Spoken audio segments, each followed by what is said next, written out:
Okay, we're going to get started. Tina, please conduct a roll call. Thank you, Mr. Antonio. Mr. Badger, Mrs. David, Here. Mrs. DiPietro, Here. Mr. Frank, Here. Ms. Greenstein, Mrs. Heyman, Here. Mr. Stoloff, Here. Mrs. Walsh, Mr. Antonio. Here.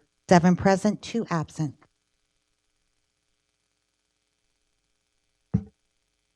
Student Board Representatives, Jenna Berman, Here. Allie Meltzer. Here. Thank you. Please stand for the Pledge of Allegiance. Flag.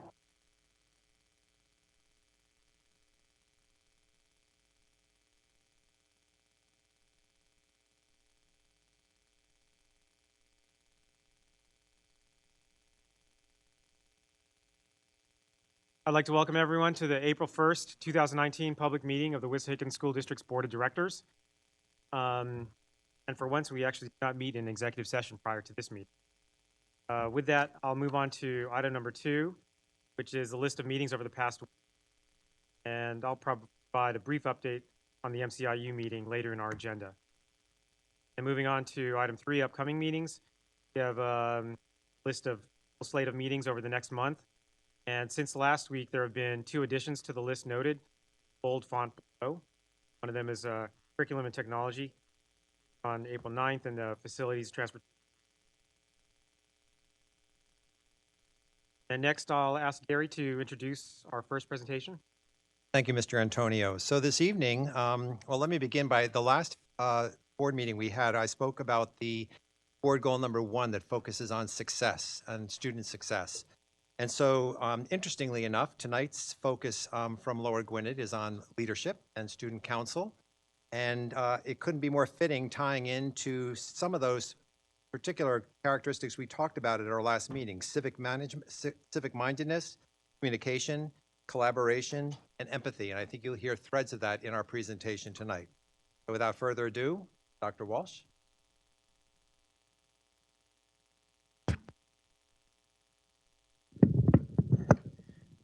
All right, thank you, Mr. Abamont. Good evening, everyone. It's my honor and privilege to serve as the principal of the Lower Gwinnett Elementary School. And I'm here tonight, you're not here to listen to me, you're here to see our student presentation under the direction of Ms. Beck and Dr. Malunik, who are our co-advisors for our 5th grade student council. And as Mr. Abamont mentioned, our student council is all about leadership, collaboration, communication, working together. And it's not just about academics that happens in our schools. We try to focus on the whole child, socially, emotionally, as well as academics. And this is that other component, that social and emotional component. And it gives students an opportunity to shine where they may not otherwise. And Ms. Beck and Dr. Malunik will certainly go into detail about how many students we have, and we have a small sampling of our student population here tonight. But the focus really is about how to become a productive and better citizen and serve your community. So without further ado, I'll pass it over now to Dr. Malunik and Ms. Beck, and they'll be bringing up students in just a few moments.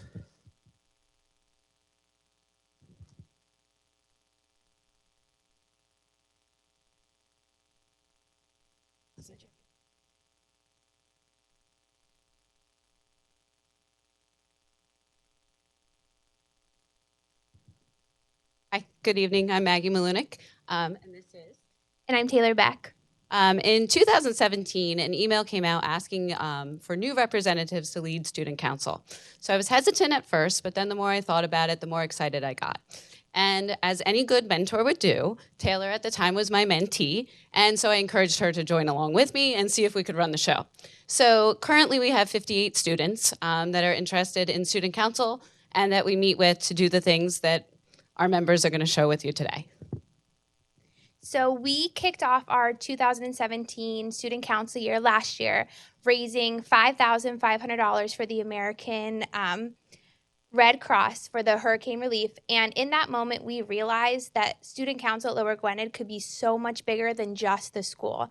So we've really worked to impact the community and the country with our efforts. So without further ado, we are going to introduce how someone can join student council. So at the beginning of each new school year, myself and Dr. Malunik, we give information to all of the 5th graders. Anybody is allowed to join.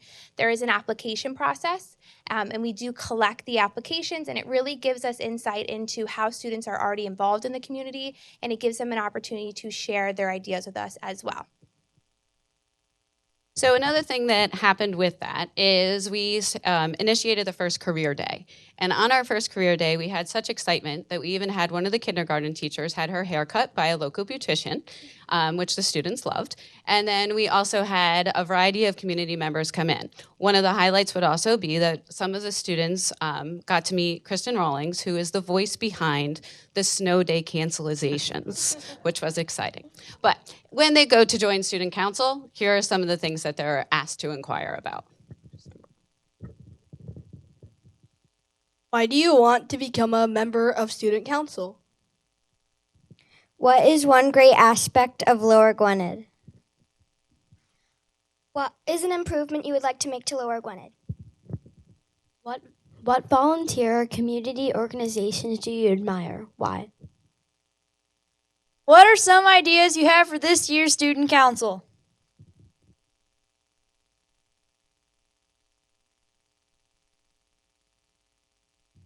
All right, so what is the purpose of student council? So we summed up student council in a few bullet points just to really let you know what we're looking for in our students and what we promote within our students. So we promote the whole child, and like Dr. Walsh had touched on, specifically socially and emotionally. To provide students with an opportunity to share their citizenship. To assist with assemblies and spirit days, because you do have to throw in some fun. To promote community awareness within and outside and within the school. And to keep an open line of communication between the student council members and the rest of the students at Lower Gwinnett. Each year serves as a new experience, so each year it seems to be getting bigger and better, and I think that you'll see that. So to summarize up each month, we have chosen a word, and so the word will be displayed at the beginning of each month, and then we have our student representatives who are going to provide you with more details. So the first month would be leadership. I wanted to become a member of the student council because my sister recommended it to me. It was really satisfying to be able to spread the word that there was a event coming up, and it was really interesting to see the process of making the designs of the posters that we put up all around the school.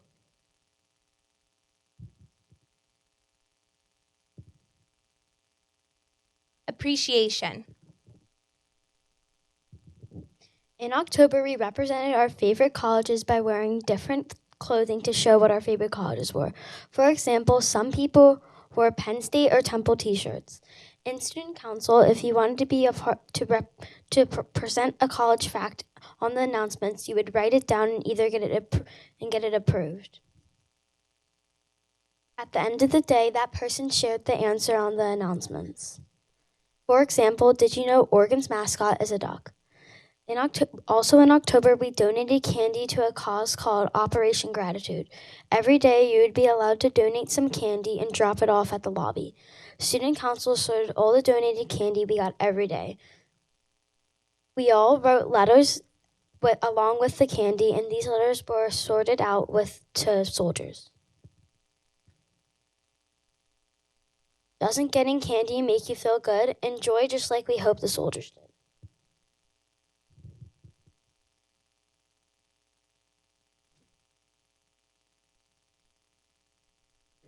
Wellness exemption. All right.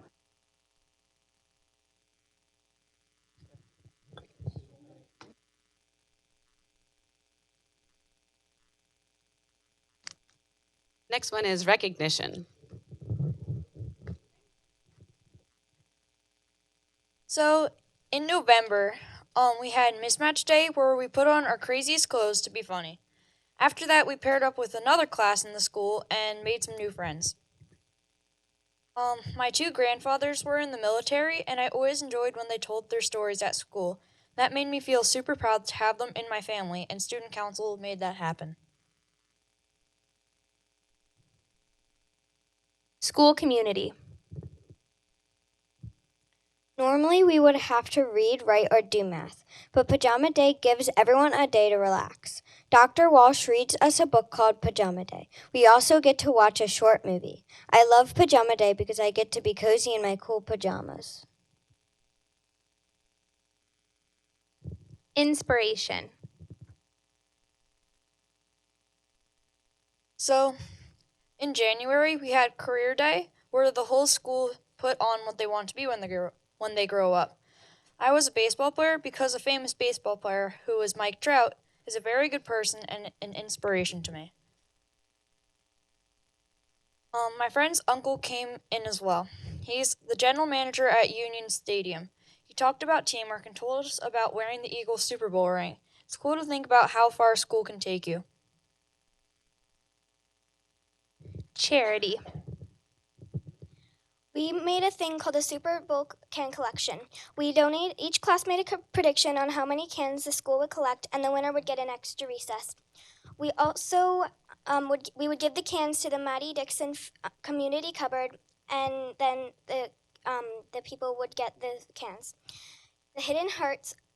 So student council members made hidden hearts, and on them were the names of classes and the students in the class. Then later, the students would be able to go out and find them. Fifth graders made NICU squares and took the time to make the bonding squares for mothers and their babies. Celebration. We also had a crazy sock day during the month of March. We wore crazy socks for kids who have Down syndrome and showed that people care for them and that they are not alone. We also had spring wear. We wore spring and welcomed it with bright colors. Some final thoughts on student council. I really enjoyed the fact that the student had complete trust in the teacher had complete trust in the students, and that we can make the posters and hang them around the school without a lot of adult supervision. Student council helped me become a leader and help younger kids. It also gave me cool opportunities just like this. I enjoy that we get to help the school with so many events. My favorite was PJ Day, when we got to wear our PJs to school and made posters for it. Student council helped me become more helpful in the community and gave me an opportunity to become more of a leader. Student council taught me how to help in a community and how to work in a group without getting frustrated. Some of our future things that we have coming up, the next one will be Vocabulary Day, which we did not invent, but we saw worked really well at other schools, and we also communicate with the student councils at the other schools within the district or wider, so that one's coming up. And then for May, we are focusing on mindfulness, because that is something that has become important in the school district. So we plan to have each Monday and on the actual mindfulness day to do one mindful minute over the announcements for the whole school. School year will end with Hawaiian Day with a little fun in June. Thank you so much for listening to our presentation. Does anybody have any questions? Hey, before we get into questions, I actually have a few questions. But yeah, a round of applause for all of our speakers.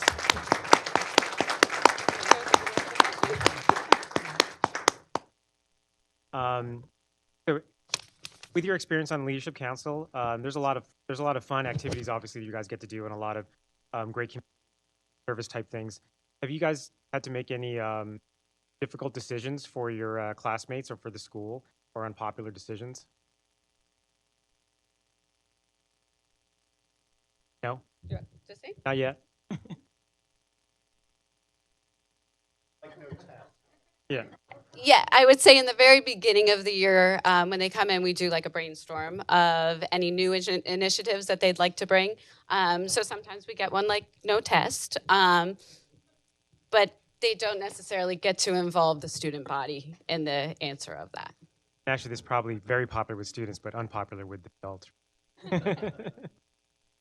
I think it's great. It's great that you guys have had a chance of leadership and hold on. And I hope you continue your leadership experiences once you get to the middle school and beyond. Right. How many members of the student council are there total? 58. 15. 58. Oh, 58. Cool. And so I'll ask you, you guys, when you go to the middle school, do you plan to take this kind of activity, reach out to do the same kind of activity in the middle school? Yeah. Being in student council helps people get more experience in being in the council and helping out in the community. So I think a lot of people in student council will continue their journey in being in Yes. the council. And you see these two people here? I'll expect to see one of you, or actually two of you, here someday. Okay? So you can tell the board what to do.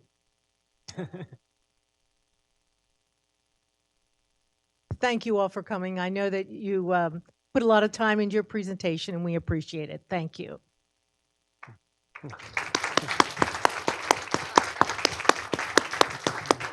So thank you to moms and dads for coming out as well, and to our 5 representatives, as well as the great leadership of Dr. Malunik and Ms. Beck, who give up countless hours to bring this all together. And boys and girls, I think your civic lesson for tonight is done. So I'll let Mr. Antonio, any adjournment for our boys and girls?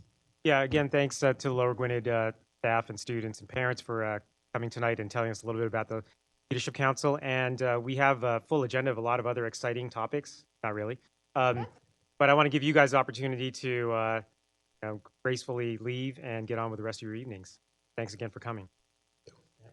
And who knows, boys and girls, you might be up at that part of the table someday. Thank you. Thank you.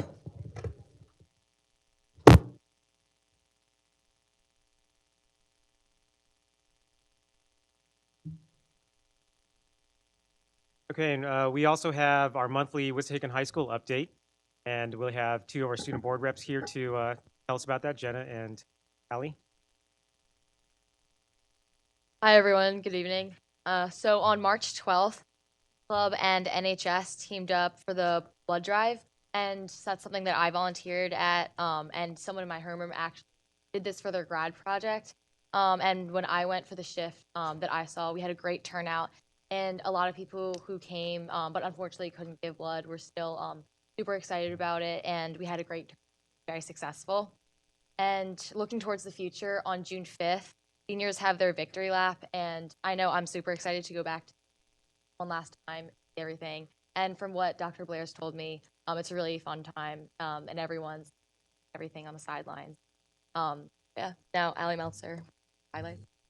Hi, everyone. So a couple weeks ago, the Wissahickon Drama Club put on a production of Chicago, of which the cast and crew all worked for countless hours and put a lot of effort and talent into.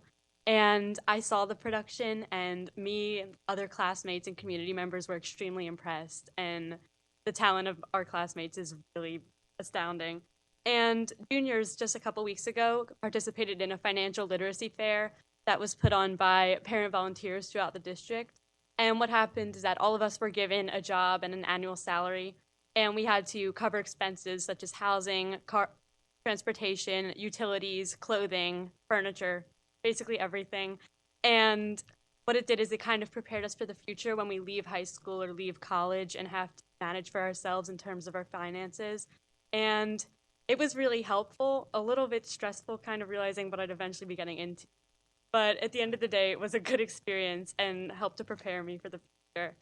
And also, in the coming months, Wissahickon going to be hosting Relay for Life at the Wissahickon Valley, which is a community-wide event, a walkathon in support of the American Cancer Society.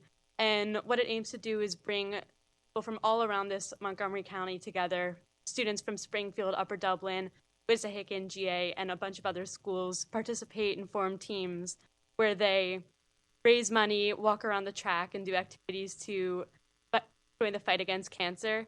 And it's really exciting for Wissahickon to host it, and we're really looking for our participation to increase and to be a part of something that's community. I had a question about the Financial Literacy Day, and we talked a little bit with the other student board reps last week, but Allie, you're a junior in high school, right? So you participated in the activity. Yes. And I think this is the first time it was done, but I'm not sure that there's a commitment for the high school to continue subsequent years. Um, what would your thoughts be on that Financial Literacy Day? I would recommend continuing it in future years because the experience was really helpful to kind of understand what exactly we're doing after college, because students have this perception that they'll be able to go and live alone in an apartment and be able to cover everything with student loans. That was another interesting part. Some people had $200,000 of student loans on their booklets that they received, and that played a lot into students.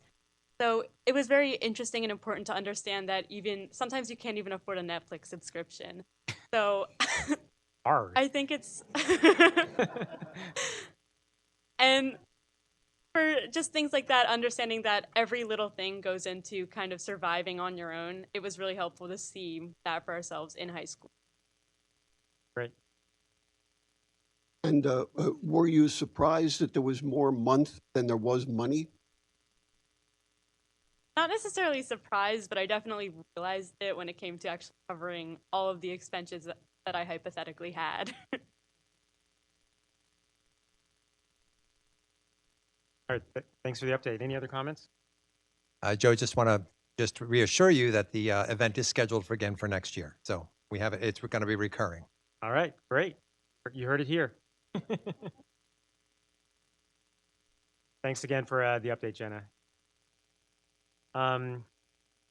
Next up, we're moving to the first of two public comment periods on our agenda.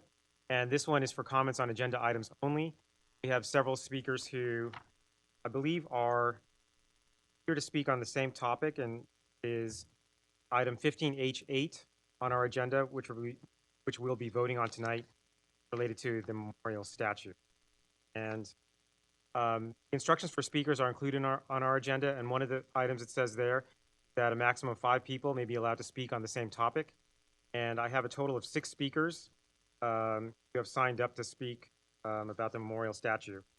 So I am going to just call out the names in the order that I have them in my stack here, and once we get to 5, stop, unless someone wants to swap their spot with someone else. The first speaker I have on my list is Carmina Taylor. Okay. And the next.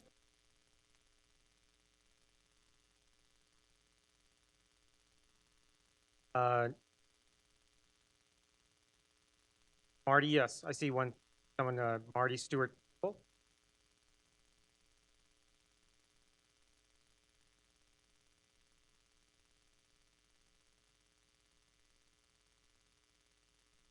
We don't give minutes to speakers. The speaker has up to talk. So I will move on then to the next name on the list. Okay, would you like to go first? Okay.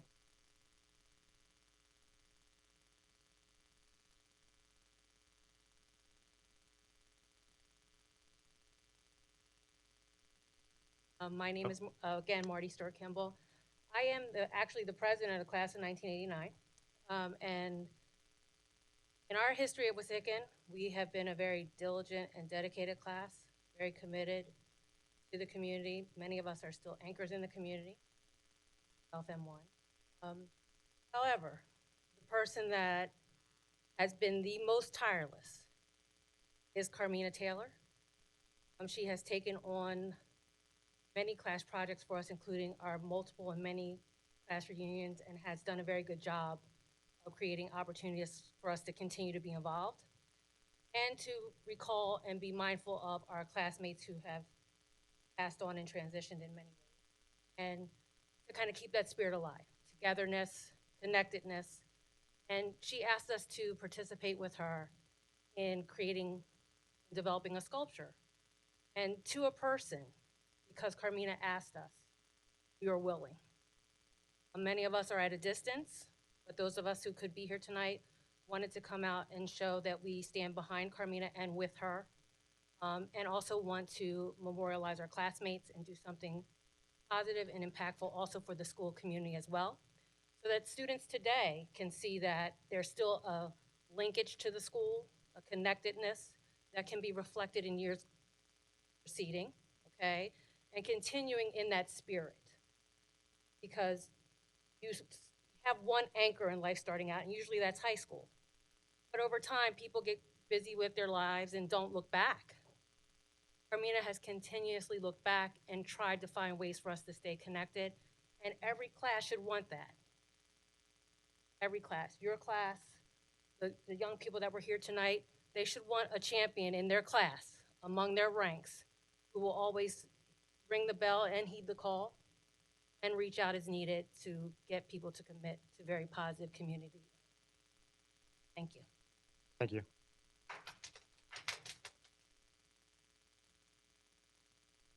Okay, next I have Karen Perkins.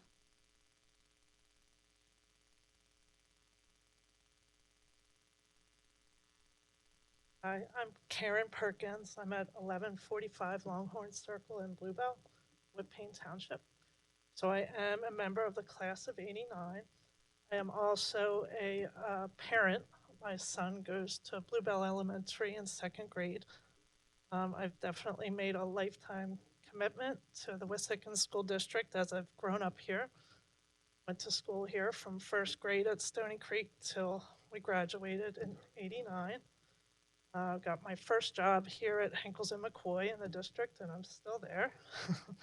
Bought our first home here in Woodpayne Township, and then send my child also through the district. I'm a proud resident of the school district. I just came from swimming lessons with my son at the high school. I like to show him things when we go into the school. This is from this class, that class. Show him things like the banner on the wall there of all the different years in history that we have here. I plan to retire in this school district, and I'm very proud to be an alumni and a current parent. I am backing Carmina in her proposal for the sculpture. I'd be very proud to show my son the sculpture when it's ready and up and say this is from our class and that he can contribute to. That's all that I have to say. Thank you. Thank you. Okay, next I have Amy Dell.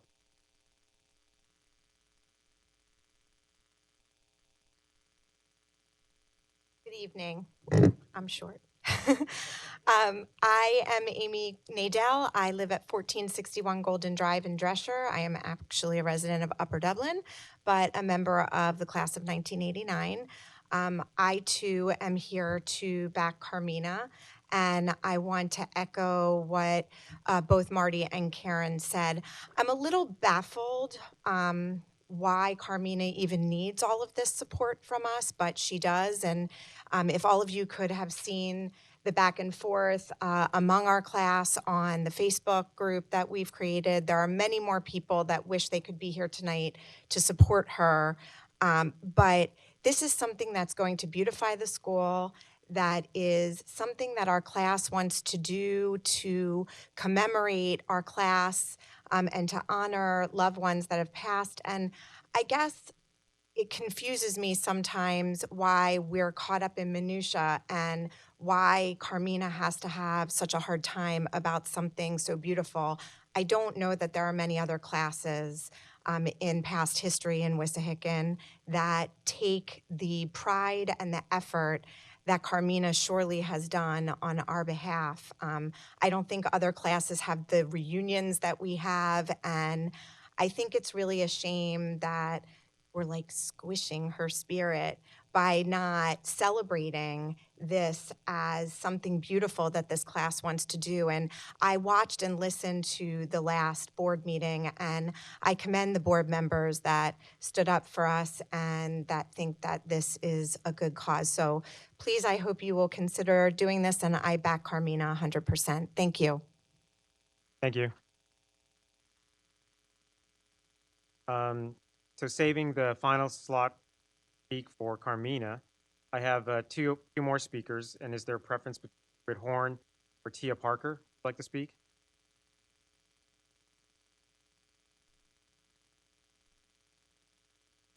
Hi, I was Ingrid Cook, class of '89. I'm living out in Phoenixville now, and I just wanted to say that I back Carmina. She's like our glue for the class of '89. She really is. She just brings us all together, and she works so hard for us. And Amy was right. If you had seen the back and forth with all the members that Carmina has reached out to about this sculpture, I wish I had it on a projector. You would be like, wow, it's amazing. So I just wanted to throw my support to Carmina, and please, consider it. It would be a wonderful thing for our class. Thank you. Thank you. And our fifth and final speaker on this topic, Carmina Taylor. First of all, I would like to submit my proposal incomplete, the complete proposal, if it could be included in the records. I just want you to know how exceptional my classmates are. I'm actually really, really, really emotional because I was taking the train down here and I was saying to myself, I'm going to be positive and I'm not going to be perceived any kind of different way. I just really want to say that I worked really hard on this. There's no ulterior motive. The 4 people that we're trying to honor represent different segments of our class. Those ladies right there represent separate. I mean, we're just all together. We all come from different walks of life, but they're all here. And I want to just echo what they're saying. This is to beautify the school, to commemorate the Trojan spirit that we have, the one that I try to exemplify. I'm just going to leave it at that. I think it's a really good thing. I just want to reiterate again, I was here 10 years ago, and I asked for the Audion to be named after our principal, and in 10 years, there's been no other request. So I think that's important that, I've shown a commitment to this district on many levels. I just do have a question. I don't know, I think the last time you guys were talking, whether it was going to be policy 702 or 918, is there any way I could get an answer on what it's going to be classified under? You notice in our agenda, we have 702, which is up for first reading with the revisions, and 918, I believe, is there to be eliminated. Oh, yeah, it's being absorbed with 702. Everything will be under 702. Okay, so that's it. I hope that you guys take their word and know that we're just here to give the school district a positive spirit about this approach. Thank you. Thank you.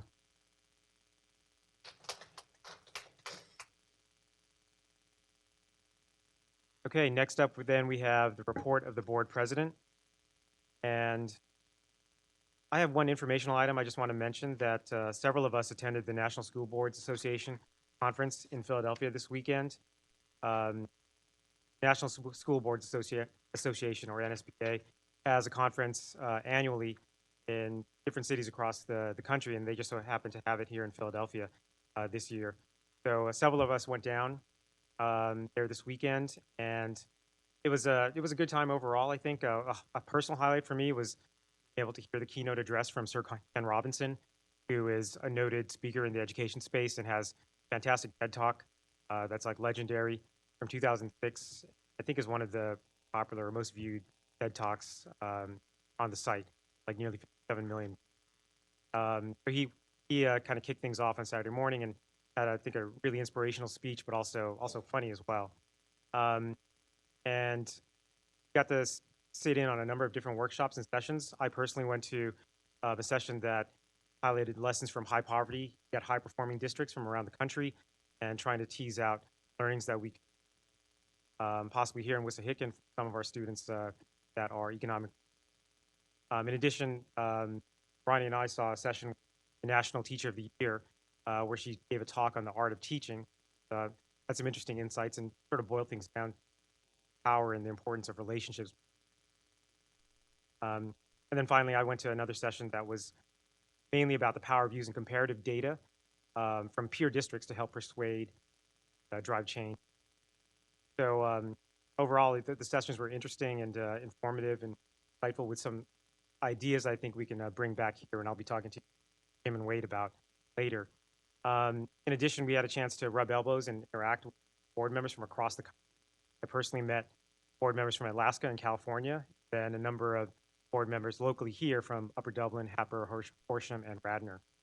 The only downside for me, I would say, was that I spent probably the nicest weather day of the year, 100% indoors on Saturday.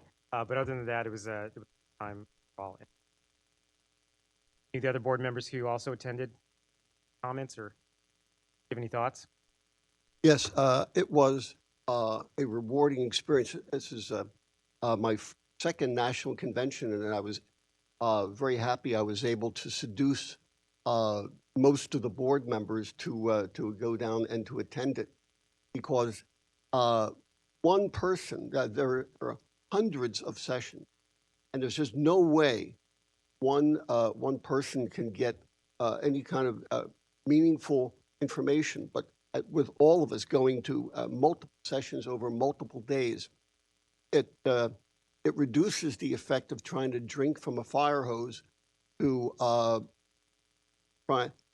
trying to follow the entire school. I think it's quite possible to do that. And our board members hopefully will be making reports about the sessions they attended and to share it with the rest of the board. And I guess we could put it on perhaps put it on our website so that the people understand, our community understands it. We are actually trying to get a feel of what's going on in the rest of the country. And as Joe said, the finding out how the problems are the same and different throughout the country. Though everybody has the same problem, more needs than there is money, facilities, pensions, and security. These are pretty much the same issue no matter where you go in this country. The same issues come up, and seeing how other cities, other school boards are approaching these similar problems and give us insight into how to solve our Wissahickon problems. And it's a fantastic experience. And I hope the members of the board will, having gotten this taste, will in October go to the statewide convention in Hershey. And it's a little less intense, but no less useful. Thanks. And that's it for my report. I don't have any voting items. So we'll move on. Jim is not here, so we're just going to skip the report of the superintendent and move to the report of the assistant superintendent. Gary? Thank you, Joe. This evening, we have a presentation. Our Director of Teaching and Learning, Jen Schmidt, will be sharing with you information about the Future Ready Index. Since the passage of Every Student Succeeds Act, Pennsylvania and the national, all states have been looking at expanding the way of looking at student performance and student progress and development.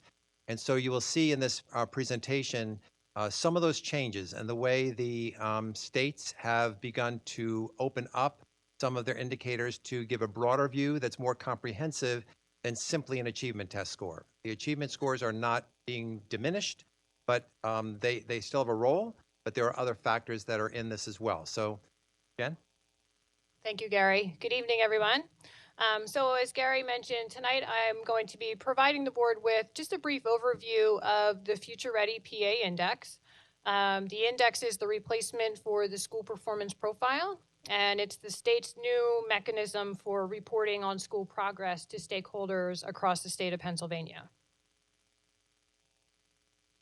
So just to provide a little bit of background information, the Every Student Succeeds Act was reauthorized as part of the Elementary and Secondary Education Act back in 2015. So the state has been putting together plans and policies in order to implement the different elements of ESSA. But one of the significant components of that is the opportunity for states to move away from high stakes testing as the main accountability measure to determine whether or not students are making progress.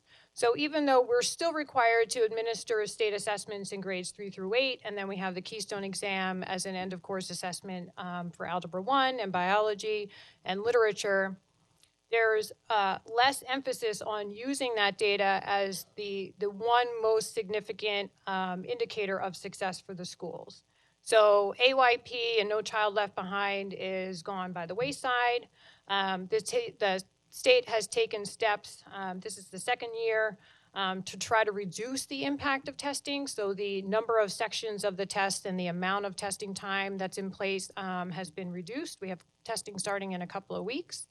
And then as I'll talk with you about tonight is the idea of a more transparent system that provides information to all stakeholders, but also includes other valid non-academic indicators as part of the progress measures. So the Future Ready Index is an outcome of ESSA. And again, just to summarize, the focus is on moving past state assessment, standardized test scores, and trying to look at a more holistic viewpoint of schools and districts, and to really focus more so on college and career and life for students. That's where the shift is really happening. And you'll see that in some of the indicators. So if we just take a look at the school performance profile and the Future Ready Index and compare the two reporting systems, the school performance profile provided a single summative rating or a summative score. And that score was calculated based on weighted measures that fell within those 5 categories. And most of the indicators within those measures were based on state assessment data. So the indicators of academic achievement, closing the achievement gap, indicators of growth, and even the extra credit, they were all primarily based on PSSA and Keystone data. The other academic indicators included a couple of other elements. The Future Ready Index blends student achievement, that's still part of the profile, but it also blends in career readiness indicators. It's a color-coded dashboard that provides information related to progress measures in those 3 categories, and I'll be talking more about those 3 different categories. School performance profile, the data was provided for all students, and then it was broken out for one subgroup only within the closing and the achievement gap indicator, and that one subgroup was a lofty, historically underperforming subgroup, which combined English learners, special education, and economically disadvantaged classification. And the end count on that particular group was 11 students.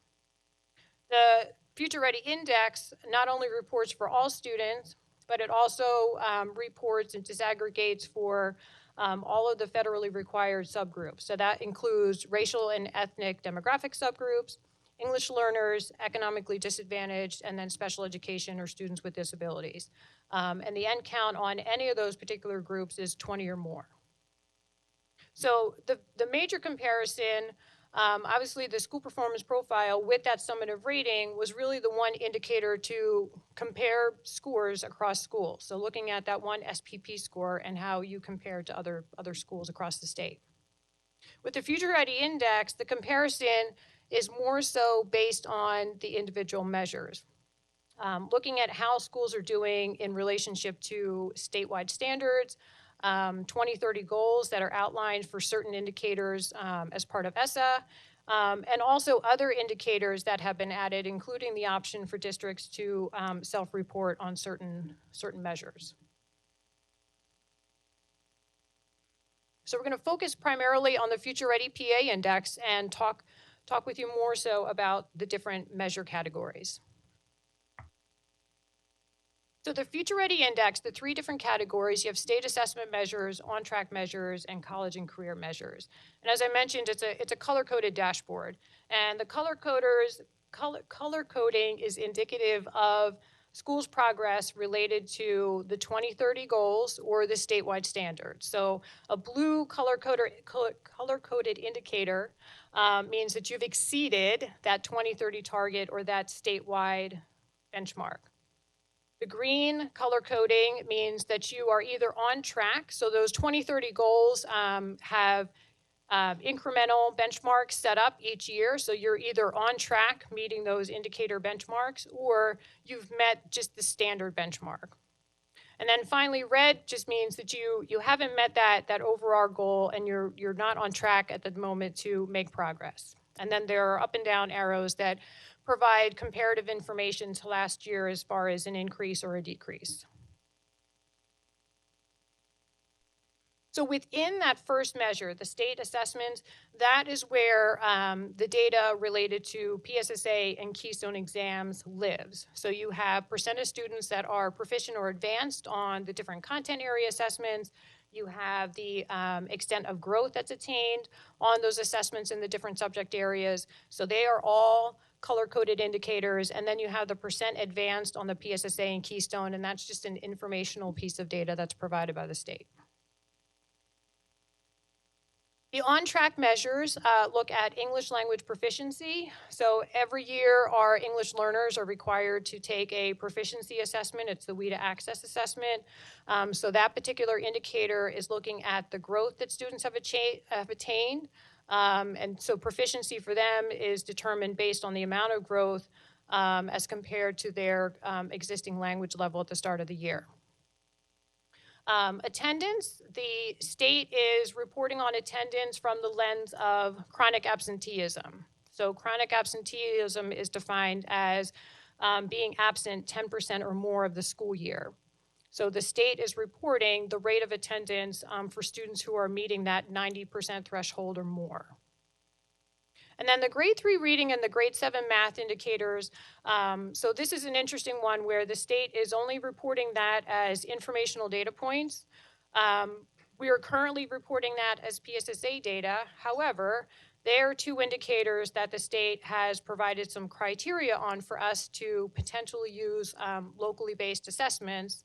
And then there is a pretty rigorous validation process that's in place so that you are verifying the validity and reliability of that data. So again, right now we're currently just reporting our PSSA data at those grade levels in the schools. But as we move forward, we'll be looking a little bit more at some of those other indicators and possibly reporting our own data. And then finally, the college and career readiness measures. This is primarily where those non-academic indicators reside. So the career standards benchmarks, they have been determined based on our Chapter 339 plan. So we're required to report a certain number of pieces of evidence that students have met those benchmarks at the end of grade 5, grade 8, and grade 11. So that's a self-report indicator. Graduation rate, that is still in place. That carries over from the SPP site. Our industry-based learning assessment measures looks at the percentage of students that have attained a competent or an advanced score on the NOCTI or the NIMS, or who have attained an industry-recognized credential. So there are students who are currently enrolled in attending the tech school. And then in addition to that, they could also include work-based learning experiences. So internships, apprenticeships, job shadowing. So the state has established certain opportunities and certain criteria related to that. And that's any student within the school who attains those opportunities. In addition to that, they're looking at the percent of advanced on the NOCTI and the NIMS. So again, that's just a data point that's mentioned. And then rigorous courses of study is looking at enrollment in AP courses, dual enrollment opportunities, and students who are career technical education concentrators. And then finally, the last piece of data is information that's collected by the state beyond K-12, and that's your post-secondary transition to school and military and work. So the state is gathering information about students who enroll in institutions of higher learning and or enroll in the military and or have gained employment within 16 months of graduating. So the group of students who's reported within that category would have graduated 2 years ago. So upon visiting the site, it's FutureReadyPA.org. Visitors have a chance to search for Wissahickon schools. They can search for any school, career technical center, cyber charter school across the state. And there are also search features in there that allow visitors to narrow down their search to look for schools based on certain demographics, school information, and even some of the indicators that are included on the site. So what this means for us, I think, certainly we value the information that we attain from the state assessments, and we certainly understand the significance of those assessments. But we as a district have already started to shift many of our conversations towards career readiness and helping develop skill sets within our students, even beginning at the elementary level, to help them be as successful as they can once they leave us. So certainly our best post-fit high school opportunities and trying to make sure that we equip our students with the information that they need to make the best decisions possible once they leave us. The work that we've been doing with our school counseling plan, again, related to those career benchmarks. I think we mentioned to the board earlier in the fall when we were talking about the program of studies that we've made some tweaks to our graduation project for next year. So we're going to be starting that process earlier with our students. And in addition to community service, we're going to be focusing on some of those work-based learning experiences so that they have a chance to get out, get into the workplace, and experience an area of interest for them. Certainly with that first board goal, there have been conversations happening around student achievement and what that really means and some of the different aspects of the curricular program that support that. And then finally, the comprehensive plan. In addition to the goal related to social emotional learning, we'll be moving forward with some work trying to connect our educators to the workplace and also connect the workplace to our classrooms as well. So we're really excited about the shift in the conversations and the work that we've already started to undertake and the work that we'll be continuing to put into place. So thank you. Any questions? Questions? Ben, I have one. Sure. You mentioned the graduation project. Can you give me an example of how that's been modified with respect to the Future Ready stuff? Sure. So within the work-based learning experiences, some of the experiences that we've tried to build into that the project meet the criteria for us to report. So if students select to take advantage of those specific experiences, we can report that data as part of the Future Ready Index. Future Ready Index site, is it live? Has it been rolled out already? Yep, it's been live. It was rolled out in the late fall, which was part of the reason some of the state assessment scores were delayed and being made available as well. Thanks. Sure. Thank you. Question? All right. Now then we're moving on to the report of the solicitor. Bell? No update for the solicitor and no voting items. Okay. And report of the board secretary. Wade, any changes from last week? No. All right. Board treasurer? That is the same as well. Great. Moving on to board committee reports. Ronnie, anything new from last week? I have no informational items, nothing to vote on. Okay. Thanks. Curriculum and technology. Ron, changes from last week? No, there are no changes. And facilities and transportation. Tracy? Yes, there is an informational item. I believe Wade is going to give us some of the results of the Montgomery County Planning Commission enrollment study. Drum roll. Oh.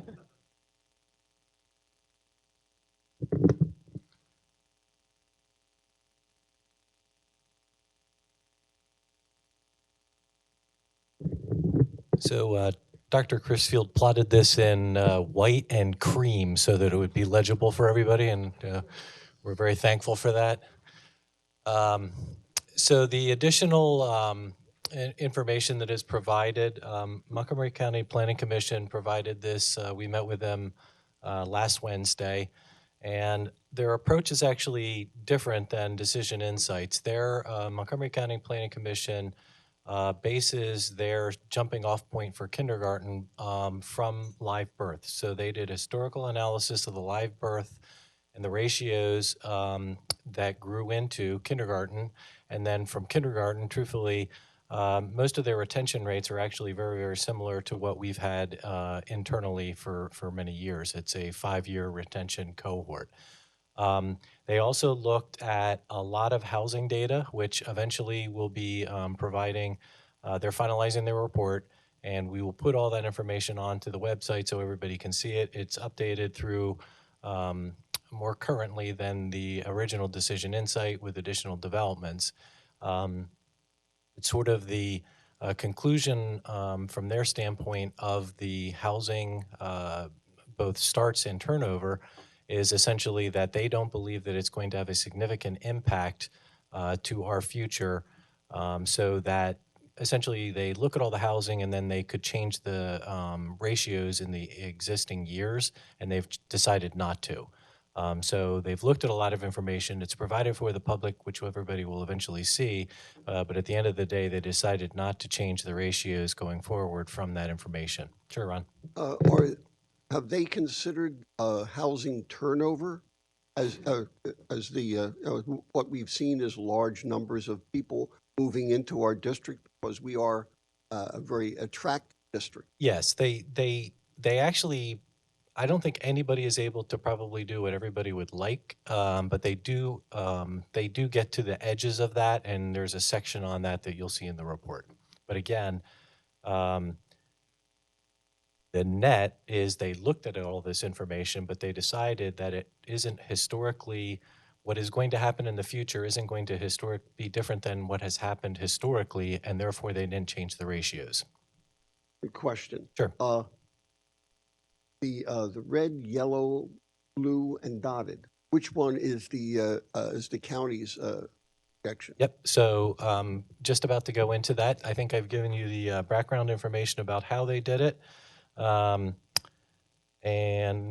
now we'll go into that. So the red and the blue are the Decision Insight moderate and conservative. And the new ones on the right-hand side, green is the historical kindergarten, and the new ones in both yellow dashed and I guess it's like a brown or a black dashed are the two new updates from the Montgomery County Planning Commission. So in the one that is higher, they essentially accept all the information and then they plot it from the standpoint of a historical ratio between birth through kindergarten. In the black dash line, what they've done is their option B, they discount the most recent, which was the kindergarten, the birth, all the way to the 390 kindergarten, which is our most recent. They essentially get rid of that, and then they insert the highest ratio prior to that in a 5-year time frame and use that number. So essentially, they're one of the models eliminates the high end ratio. So it brings the ratio down from birth to kindergarten, and that's the difference between the yellow and the black.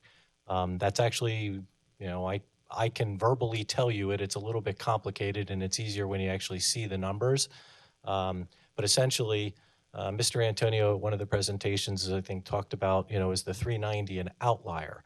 And one of the ratios takes the 390 and says, yes, it may be an outlier, and then they therefore discount it or take it out.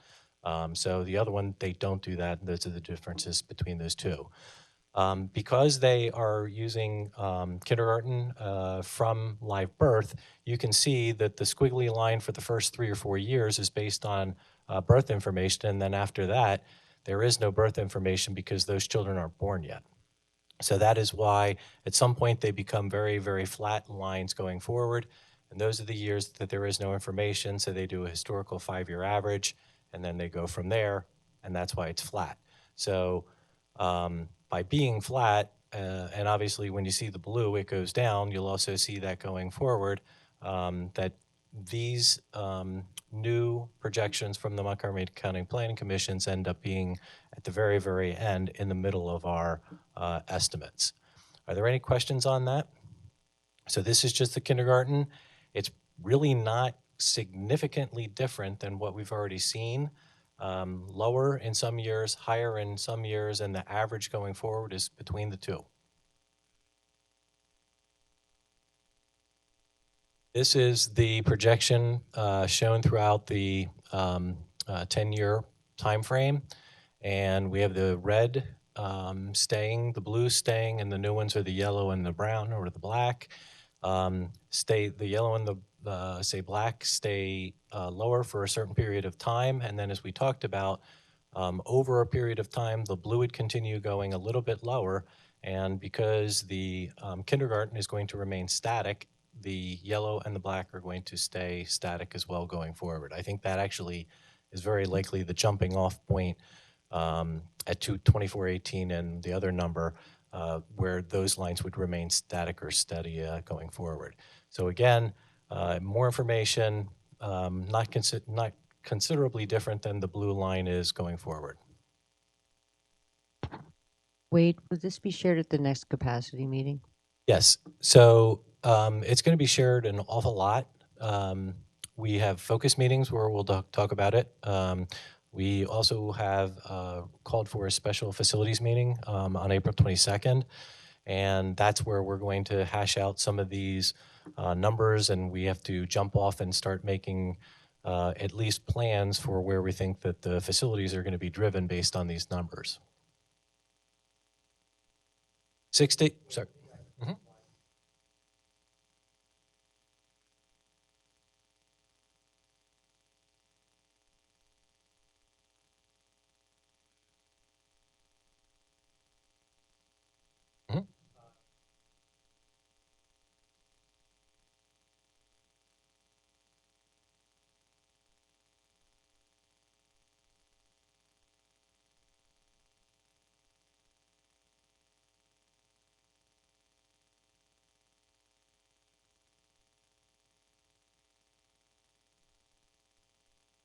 Yes.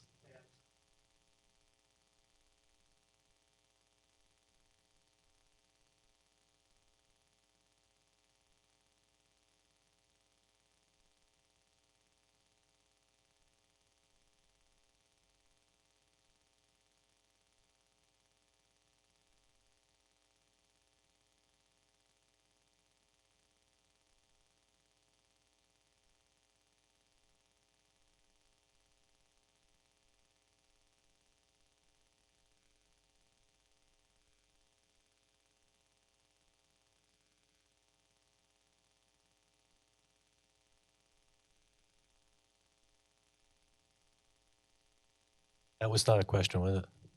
I'm teasing. I think we should leave those. I think we should maybe table those comments till pending the facilities meeting, Joe. Yeah, I can basically just say that you know, based on Debbie's question as well, and now Joe's comments as well, I think all of us, administratively and board-wise, are looking at all these numbers probably with a slightly different lens. And smart people are going to come to different conclusions as to exactly, you know, whether we think that the jumping off point should be more the blue, more the yellow, or more the black, or probably not as much the red at this point. All reasonable conclusions, and I think we're going to flesh all that out on the 22nd. But this information was helpful to the administration for planning purposes as well. Thanks. So the prior comments from the board and the public also make sense from the standpoint of looking at this information from a 6 to 8 and then 9 to 12. This is the 6 to 8, and it just confirms, not surprisingly, that we are very much within the band of capacity at the middle school. And then also, similarly, that depending on where those numbers go into the future at the high school, we've got many years before we have any concerns for capacity. But at 2028, we're right in the band, other than the red, in all of those projections. Are there any further questions? So Wade, these go back to the middle school one. Sure. So, all right, the orange line is the district, what we called our district capacity. Purple. The purple line is the PDE capacity. So, yes. The top line is orange. Yes. So then So I think these It are very looks like similar the middle to, school and the high school are both above what we would pass. right, except from I think it really falls into line with what Dr. Crisfield has discussed as being the compromise capacity. So I think we are comfortable that we are within the capacity of both the middle school and the high school. Yeah, I mean, the top line that's straight across is basically based on the Pennsylvania Department of Education, their assessment of our buildings is how many kids we can put in the building. The lower line is what the administration are more comfortable targeted. Right. What I'm saying is we've all had multiple discussions of that we don't like the purple line, don't want our school to be at the purple line, that we would much prefer the school at the orange. Which is the ideal, though. Another. Sure. Does this consider the possibility of the additional modular classes added, or is this just the building as it stands now? So I think pretty much none of these, I'm trying to see if right. So for these projections, Dr. Crisfield removed the compromised and the other capacity as lines.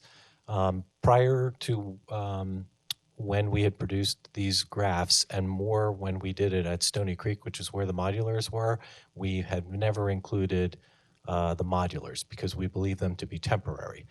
So they were not included in capacity.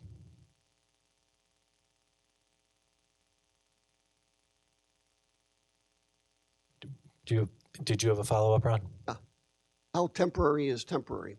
So most of these are going to depend on the board, meaning that on the 22nd, there's going to be a discussion about whether or not we should be hiring an architect to start developing a plan and where we should do it.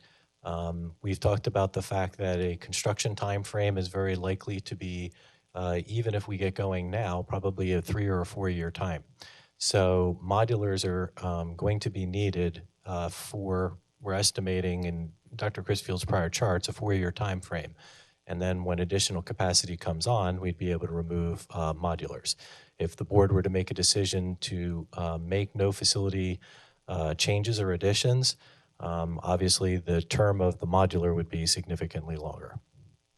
Oh, again, I'm sorry if I'm monopolizing this, but is it in your mind that modulars would have bathroom facilities? So again, the discussion is administratively, we're going to bring forward things and then the board ultimately is going to decide. But the current decision is the modular that's being discussed right now, tonight's meeting, is a modular that would house the library and there would be no bathroom included. Subsequently, probably next year and for future years, at least at Stony Creek, we believe that there's going to be modulars that are going to be needed that are going to be more K through 5 classroom purpose modulars. And they would be, we believe, we're looking at connecting them to the building with some type of a corridor, and they would have bathrooms included as well. Can I just, again, recommend in interest of time and for our agenda purposes that since there is a facilities meeting on the 22nd, that to avoid redundancy and also to make sure that, the public gets all of the same information, that we hold off a further discussion about this pending that meeting. Sounds like a good plan. Hey, Tracy, you had one more question about the high school? No, we can look at it the 22nd. I was just gonna, I think the high school above the orange. Okay. Okay, thank you very much. Thanks, Wade. Okay, and then we do have some voting items. Tracy, before we move on to that, I want to give our student board reps an opportunity to gracefully depart. Thanks for your participation tonight, Jenna, Allie. Yeah. All right. So I believe we have one changed item. Votings. We do. At the last meeting, we noted the fact that we wanted to get the modular in front of the board so that there'd be sort of a placeholder for the modular, but Jerry hadn't finalized pricing. He was still working with various vendors to get lower pricing, which in fact has happened. So this is a $20,000 reduction from what the board had seen last week with a different vendor. Thank you. So in essence, this is to add another modular building at Stony Creek. Is that? Yes, this very likely will be the library at Stony Creek. Right. And again, it's I think as we've discussed before and been discussing all along is that it'll provide some at least short-term relief for the capacity challenges at Stony Creek while we try to build greater consensus around a longer-term capacity. Talk a lot more about in your meetings, right? Second.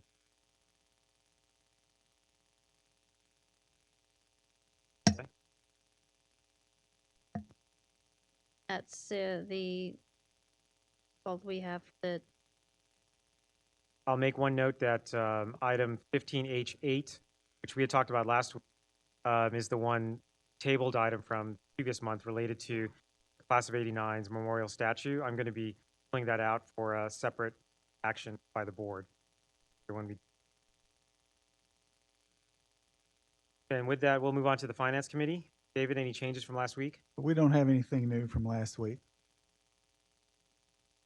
Carol, last week?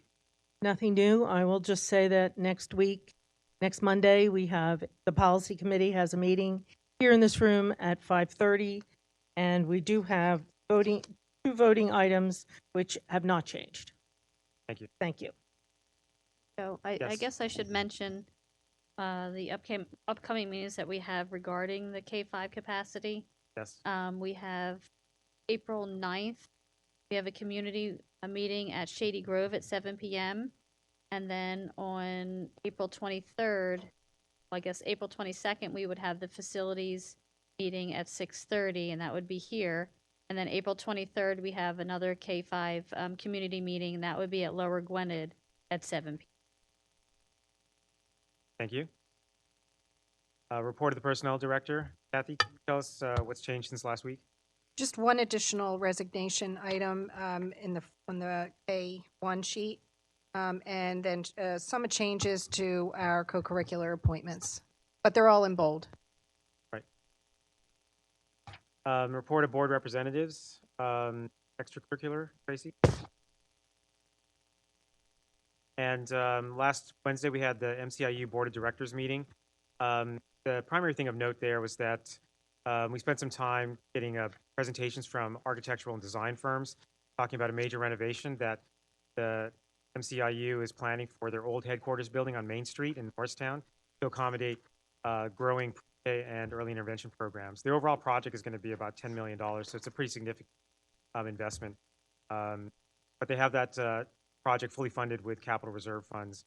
And I think what's driving it again is they've experienced significant and quite a lot of growth with the numbers of students that they're serving in the early intervention Head Start programs, which is actually a good thing, talking about providing high quality services to children in need and that don't necessarily have the same kind of opportunity.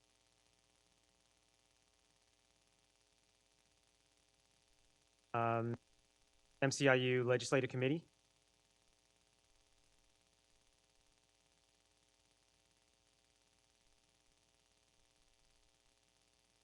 There was no general meeting, but there was the annual school boards legislators breakfast at the IU in Norristown, and was very well attended by the legislators. Every legislator was there, but one who sent a representative. Actually, two sent representatives. We're talking about the House and the Senate.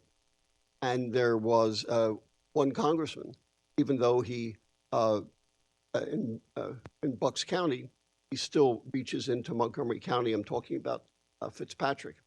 and it was a very well attended event.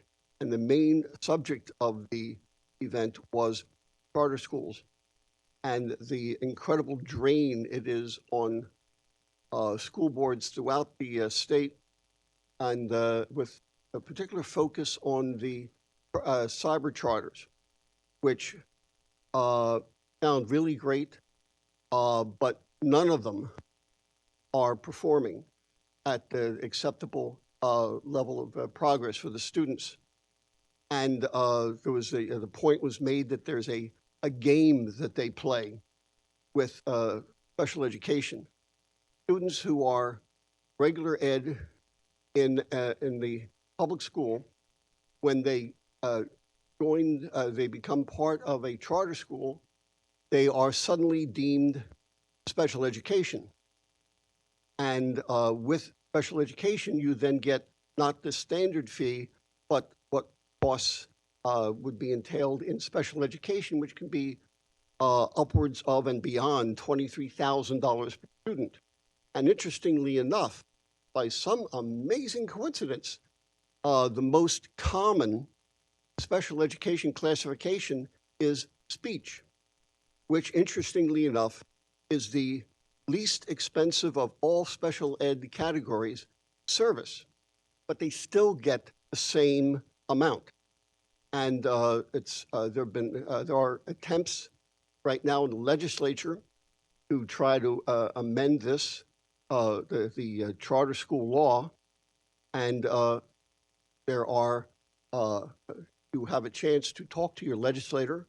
Though the ones in our area are generally for changing this, the problem is, to be honest, there are an incredibly strong lobbying fund to support these cyber charters the way they are, because there's a huge, not even a great deal, a huge amount of money. And that was the major focus, and there's a great deal of frustration. If I understand that we spend close to $500,000 on these charters. Yes. And some districts are over close to $2 million. It's just incredible, the amount of money. And now this is again a personal comment. I have said many times that the applications for these charters should have stapled to them a mask and a gun, because that's what they're doing to our taxpayers. Okay. North Monco Technical Career Center. Ronnie or David? Our next meeting is April 15th at 7 p.m. Okay. With that, now we're moving on to our board voting items. And when I do the votes, I'm going to pull out, as I said earlier, 15H8 as a separate voting item, as well as item 15I2, which is the list of payments. Are there any other items that I should pull out for a separate vote? Those two. Okay. So then I'm going to ask for a motion for approval of items 15A, 15K, with the exceptions of 15H8, 15I2. So moved. Second. Motion has been moved and seconded. Excuse me, can I ask one question? Yes. Of our assistant superintendent, in the curriculum technology in G4, it's considered an extended field trip, but in that, what makes it an extended field trip? Isn't it one day, or is it just a distance, or what? In this case, it's the distance. Thank you very much.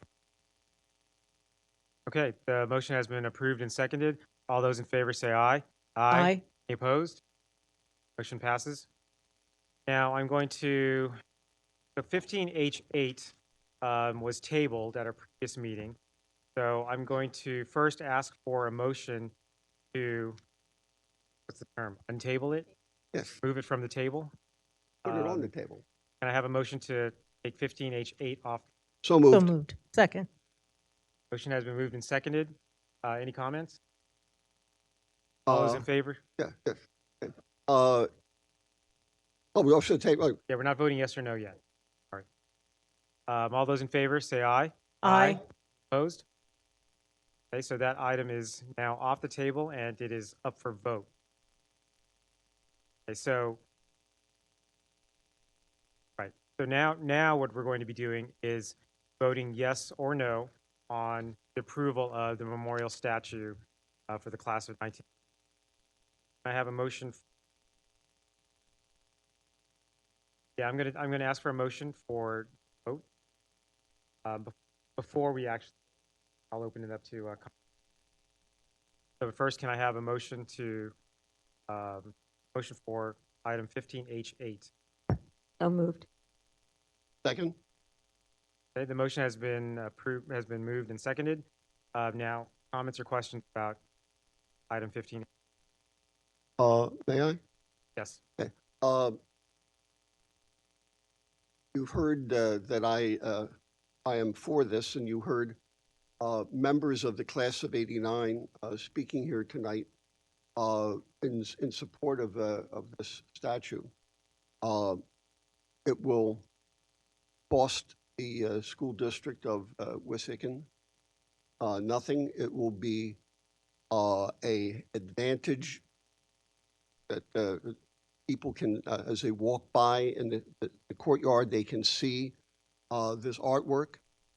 And I know the class of '89 will be happy that their memorialized classmates will be seen by other students as they walk by years from now.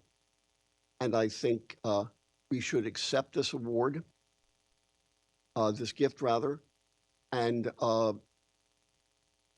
if we accept this, I don't think it obligates us to take anything else. If someone were to give us to offer a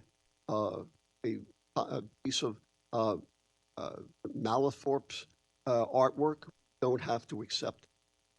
This is a serene, modernist-looking piece of artwork, and I think we should take it. This is not a Trojan horse we're taking, being offered, rather. This is a piece of artwork. There are no Romans inside. In fact, the Trojans are in it.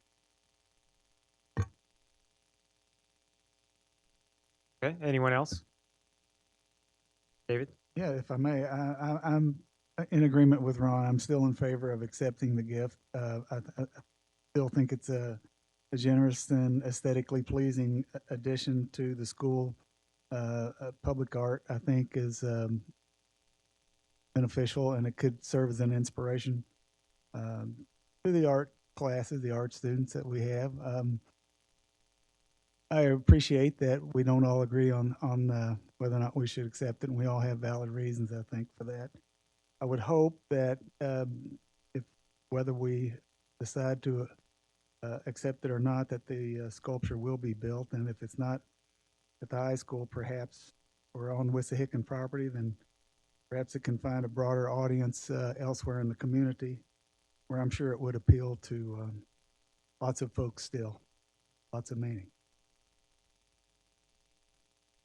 I'm glad to support it because I like where it's courtyard by the art, and people can create it, will be safe. Glad to. And I think if looking at this new policy, 702, and the way it's going to be revised, that I think this would make it so that we're not obligated to accept any gifts. I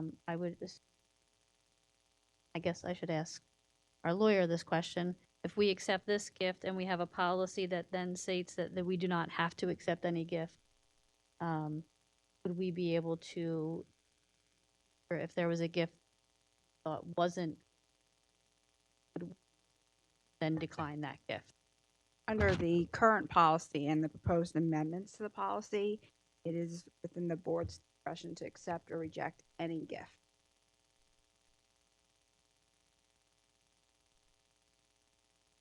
I have not been in favor of this throughout most of this discussion, mainly because I thought it was setting a precedent. And to be direct, I think that we were not prepared from a policy standpoint when this gift was proposed. We didn't have anything in place saying, here's how we would like a group or an alumni group to come to the administration and talk about a gift. It would have been great, in my view, if the alumni group had come to the administration, not with a fait accompli, but a desire to benefit the district and worked with the administration to come up with something that we could all agree with.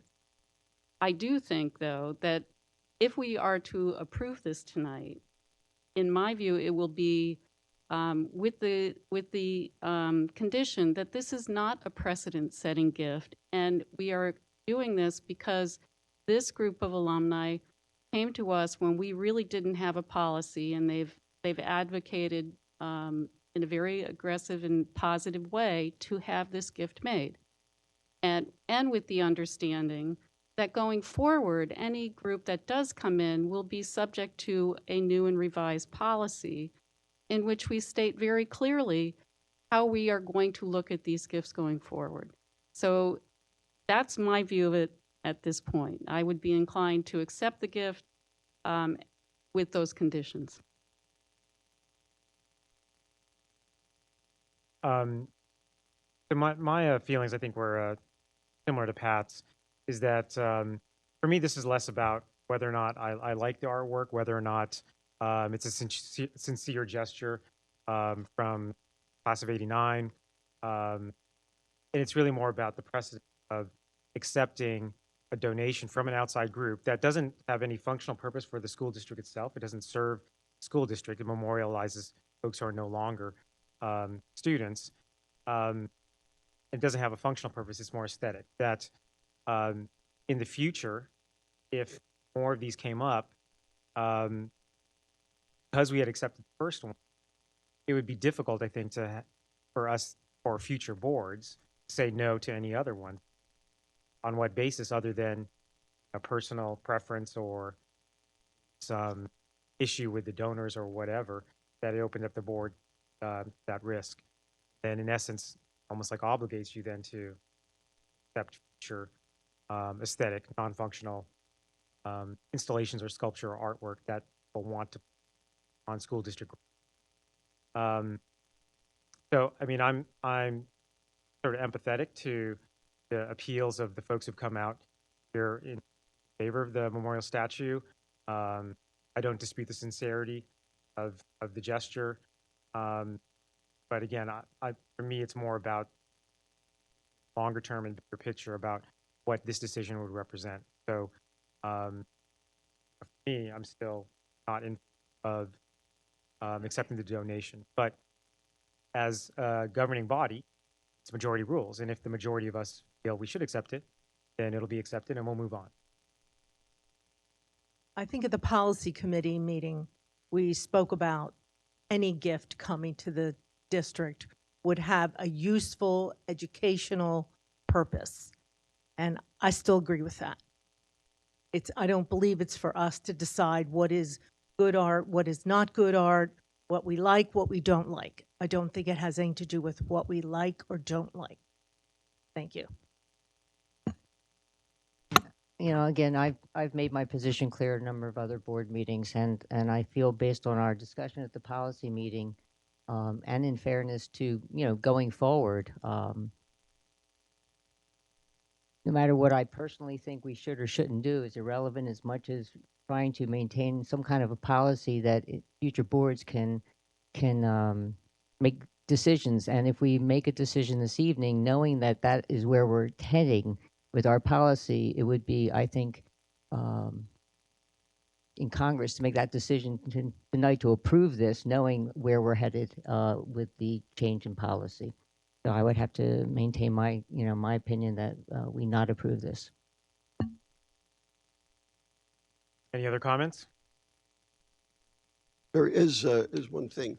While I was not a member of the board, I was attending meetings, and when the issue was brought up as to change the name of the auditorium, in the discussion in the board, if I remember correctly, there was expressed the idea that if we do this, next thing you know, there'll be an onslaught. There'll be people standing in line to speak to the board to try to change and to name parts of the school, the walkways, the classrooms, whatever, to honor certain favorite people.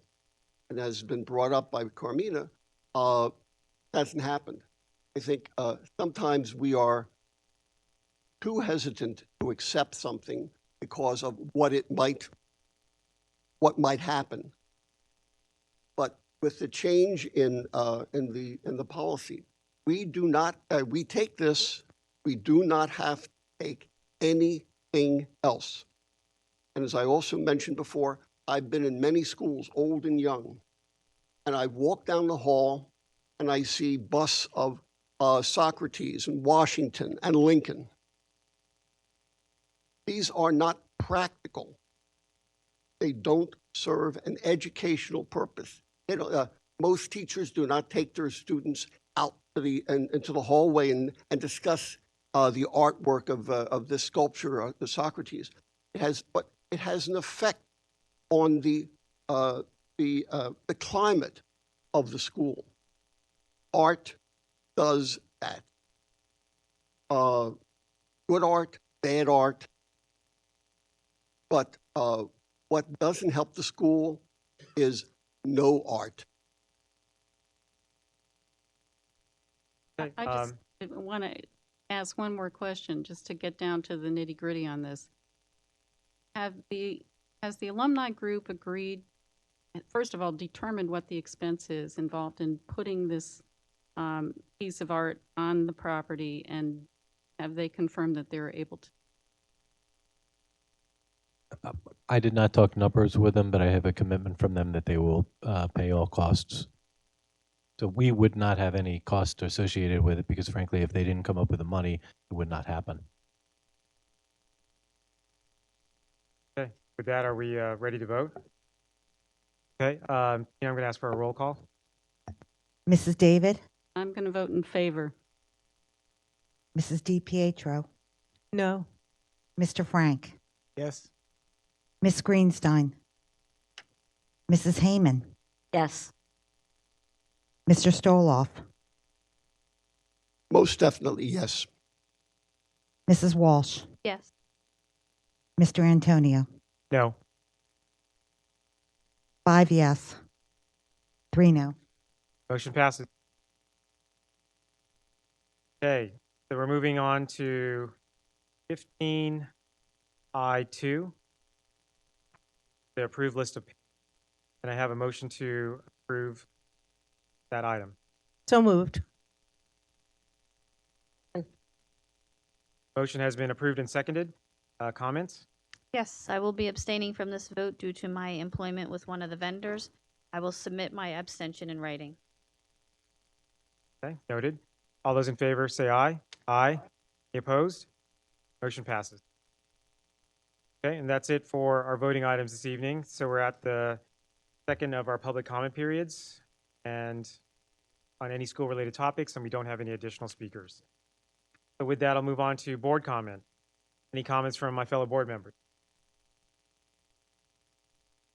Nope. Okay, then with that, I'll take a motion to adjourn the meeting. So moved. Excuse me.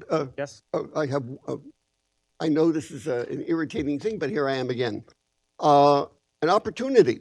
The primary is May 21st, and Montgomery County is one of the first counties that has actually responded to the edict from the state, and we are getting new voting machines that will be used in the primary on May 21st. If you would like to see and actually probably vote on one of these machines, there are 2 nearby opportunities. One of them is April 6th from 9 to 12 at the Ambler Hall. And the second is April 23rd at Montgomery County Community College at 6 p.m. At South Hall. And I suggest that you try them out, and you can then go home and say, I know what's going on, and then amaze your neighbors. And also, I would suggest that you, after you do this, that you drag yourself and all of your friends and neighbors, relatives and associates out to vote in the primary. Thank you very much. Okay, we had a motion to adjourn the meeting and it was seconded. All those in favor say aye. Aye. Aye. Meeting adjourned.